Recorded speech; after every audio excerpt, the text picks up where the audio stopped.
दोस्तों, साल था 1987 का, जब 70,000 से ज्यादा लोग फिनलैंड में बिना घरों के घूम रहे थे और कोई भी सरकार ये समझ नहीं पा रही थी कि इस परेशानी को ठीक कैसे किया जाए। फिर आती है साल 2003 में मैटी वैन हेनन की सरकार। अब वो लाई फिनलैंड की जनता के लिए एक ऐसा मॉडल, एक ऐसा रामबाण इलाज जिसने फिनलैंड की काया पलट कर रख दी। इस मॉडल का नाम था द हाउसिंग फर्स्ट मॉडल। क्या था ये मॉडल? कैसे इस मॉडल ने सारी परेशानियां ठीक कर दी? क्या सीख सकता है भारत इससे? चलिए आज के इस वीडियो में जानते हैं, लेकिन वीडियो को अंत तक देखना बिल्कुल ना भूलें। पर वीडियो शुरू होने से पहले अगर आप इस चैनल पर नए हैं या आपने अभी तक इस चैनल को सब्सक्राइब नहीं किया है तो चैनल को सब्सक्राइब करना और बेल आइकॉन दबाना ना भूलें, ताकि हमारे चैनल की कोई भी वीडियो आपसे मिस ना हो जाए। तो दोस्तों, हम आपको बता देते हैं कि जैसे ही ये मॉडल फिनलैंड में आया, वैसे ही फिनलैंड में बेघरों की संख्या 5 गुना कम हो गई। आपको इस मॉडल के बारे में बताने से पहले चलिए ये बताते हैं कि आखिर क्या वजह थी कि फिनलैंड की दूसरी सरकारें इस परेशानी का हल नहीं निकाल पा रही थी। अगर हम इसके सबसे बड़े रीजन की बात करें तो वो होगा वहां का पॉलिसी इश्यू। वो कई सालों से इस परेशानी का हल नहीं निकाल पा रहे थे, क्योंकि कई सालों से बस एक ही पॉलिसी वो चलाए जा रहे थे, और वो थी द स्टेयरकेस अप्रोच। अब अगर हम आपको इस द स्टेयरकेस अप्रोच के बारे में विस्तार से बताएं तो इस पॉलिसी में अप्लाई करने वाले किसी भी इंसान को कई स्टेजेस से होकर गुजरना पड़ता है, और फिर इसके बाद कभी जा करके उसे रहने के लिए घर मिलता है। अब अगर इस पॉलिसी की कमी की बात करें तो इसकी सबसे बड़ी कमी ये थी कि इस पॉलिसी में किसी भी इंसान को पहले ही लेवल में घर नहीं मिलता है, और इसी वजह से बन जाती है काफी ज्यादा वक्त खाने वाली पॉलिसी। अब दोस्तों, एक्सपर्टीज के मुताबिक जब किसी इंसान के पास एक छत ही नहीं होगी, मतलब रहने के लिए घर ही नहीं होगा, तो फिर वो कैसे अपनी बाकी जरूरतों पर ध्यान दे पाएगा।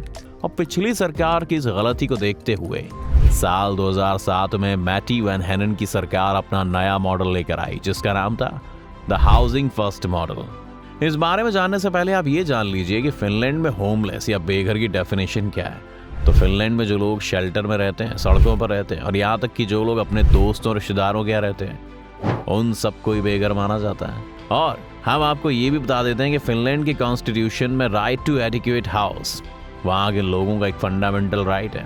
तो चलिए दोस्तों, हम आपको इस मॉडल के बारे में बताते हैं। तो दोस्तों, सबसे पहले इस आइडिया को 1980 के टाइम में कैनेडियन डॉक्टर सैम सैम्बरीज सबसे पहले दुनिया के सामने लाए थे। उनके मुताबिक देश के विकास के लिए लोगों को घर देना बहुत जरूरी है, लेकिन कुछ क्रिटिक्स ने उनके आइडिया को बेकार कह के टाल दिया। अब उन क्रिटिक्स का कहना था कि सबसे पहले मेंटल हेल्थ और एडिक्शन जैसी बुराइयों पर काम करना चाहिए। अब दोस्तों, आप क्रिटिक्स के इस पॉइंट पर ध्यान दोगे तो ये पॉइंट आपको काफी सही लगेगा। सब यही सोचेंगे कि हाँ, अगर मेंटल हेल्थ और एडिक्शन जैसी बीमारियां हैं तो पहले वो ठीक क्यों नहीं चाहिए। लेकिन 1980 में सब बदल गया, जब सैम के इस आइडिया पर किसी ने ब्लाइंडली ट्रस्ट किया, और वो थे फिनलैंड के बेघर वाली परेशानी पर एक्टिवली काम करने वाले वाई फाउंडेशन के सीईओ जुहा। दोस्तों, आपको बता देते हैं कि जुहा फिनलैंड के इस होमलेसनेस की परेशानी को खत्म करने के लिए लंदन स्टडी करने गए थे। वहीं पर उन्होंने समस्या के समाधान के लिए कई साल बिताए। फिर 1987 में जुहा वापस फिनलैंड आए। वापस आते ही जुहा ने फिर वहाँ की सरकार को अपनी रिसर्च दिखाई थी, और सरकार जुहा की रिसर्च से इतना ज्यादा इम्प्रेस हो गए कि होमलेसनेस उनकी नेशनल पॉलिसी का एक एजेंडा बन गया। अब भले ही होमलेसनेस नेशनल पॉलिसी का हिस्सा बन गया था, लेकिन फिनलैंड में अभी भी स्टेयरकेस अप्रोच ही चल रही थी, और ये सिलसिला 2006 तक चला।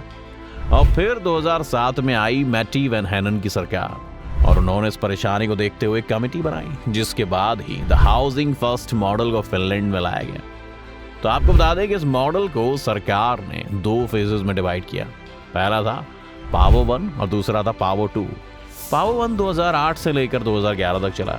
इस पावर 1 में सरकार ने लॉन्ग टर्म होमलेसनेस और हिडन होमलेसनेस, यानी कि जो लोग रिश्तेदारों या दोस्तों के घर में रहते हैं, इन दोनों को ही खत्म करना इस पावर 1 की प्रायोरिटी थी। और वहीं पावर 2 की बात करें तो जो 2012 से लेकर 2015 तक चला, उसमें सरकार का पूरे तरीके से होमलेसनेस को खत्म करने का प्लान था। तो दोस्तों, हाउसिंग फर्स्ट की पॉलिसी बहुत ही सिंपल है, और आपको इसकी खास बात बताएं तो वो ये होगी कि इसमें गवर्नमेंट का रोल तो काफी कम था, लेकिन एक प्राइवेट एनजीओ का रोल सबसे ज्यादा रहा है, जिसके बारे में हमने आपको पहले बताया था, वाई फाउंडेशन। अब ये एनजीओ लोगों को घर देने के लिए 3 मेथड का इस्तेमाल करता है। पहला, खुद ही बिल्डिंग बनाते हैं, दूसरा प्राइवेट मार्केट से फ्लैट खरीदते हैं, और तीसरा पुराने शेल्टर्स को नए घरों में बदलते हैं। आपको ये भी बता दें कि इन सब में आने वाला खर्चा एनजीओ ही उठाता है, पर साथ ही साथ इन्हें कुछ फंड्स भी मिलते हैं।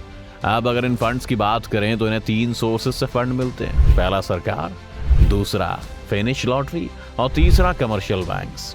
अब जहां सरकार एनजीओ को बहुत कम दरों पर या तो ना के बराबर ब्याज देकर उन्हें पैसे देती है, वहीं फिनिश लॉटरी कुछ फंड्स देती है और बैंक उन्हें मार्केट से कम दरों पर लोन देकर उनकी हेल्प करते हैं। और इन्हीं फंड्स की मदद से एनजीओ लोगों को फ्लैट देते हैं, जो ज्यादातर बार 1 रूम के या कभी कभी 2 रूम के होते हैं। चलिए अब आपको ये बताते हैं कि अगर किसी को फ्लैट चाहिए तो उसे वो कैसे दिया जाएगा। तो सबसे पहले रिसर्च और सर्वे के जरिए होमलेस को ढूंढा जाता है और फिर उनकी जरूरतों को देखते हुए उन्हें घर दिया जाता है। अब ऐसा नहीं कि उस इंसान को ये घर फ्री में मिल जाएगा, उन सब लोगों को रेंट भरना होता है। पर यहाँ पर आता है एक ट्विस्ट। आपको बता दें कि यहाँ हमेशा जैसे रेंट पीरियड का कोई फिक्स ड्यूरेशन नहीं होता है, मतलब आप जितना चाहे वहाँ रह सकते हैं।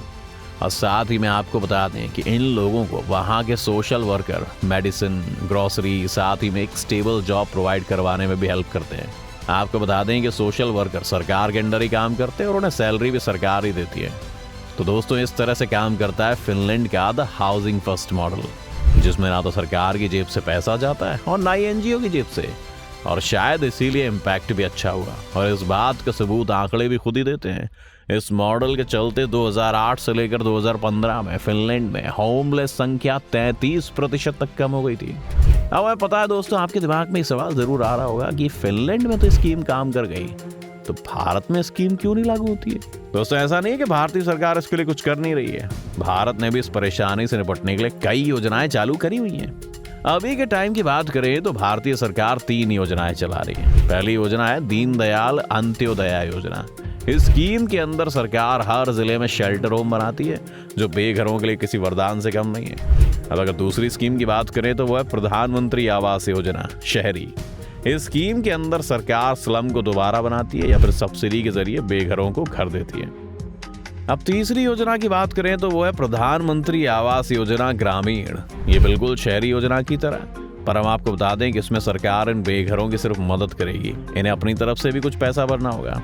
जहां कुछ टाइम पहले तक ये सारी योजनाएं सरकार चला रही थी, वहीं अब राज्य सरकार भी इसमें अपना पूरा कंट्रीब्यूशन देने लगी है। पर फिर भी भारत में बेघरों की संख्या कम होने की जगह बढ़ती क्यों जा रही है? इस पर 2016 में सुप्रीम कोर्ट ने कमेटी बनाई, कैलाश गंभीर कमेटी। इस कमेटी ने इसके कई रीजन बताए, जैसे पॉलिटिकल फंड्स का मिसयूज और मिस एलोकेशन होना, दूसरा सरकार और एजेंसी में कम्युनिकेशन गैप होना, और तीसरा शेल्टर्स का पुअर मैनेजमेंट होना।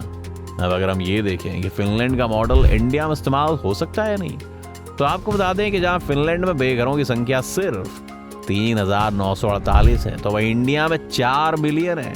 और जहां भारत में पहले से इतने ज्यादा इश्यूज हैं, जहां इतने पैसे जा रहे हैं, उसमें ये पॉलिसी तो भारत को कंगाल ही कर देगी। आपके इसमें क्या विचार हैं, हमें हमारे कमेंट सेक्शन में जरूर बताएं।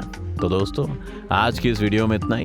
उम्मीद है आपको आज की इस वीडियो से काफी कुछ सीखने को मिला होगा। अगर आपको वीडियो पसंद आया तो वीडियो को जरूर लाइक करें और अगर आप इस चैनल पर नए हैं तो जाने से पहले चैनल को सब्सक्राइब करना भी ना भूलें।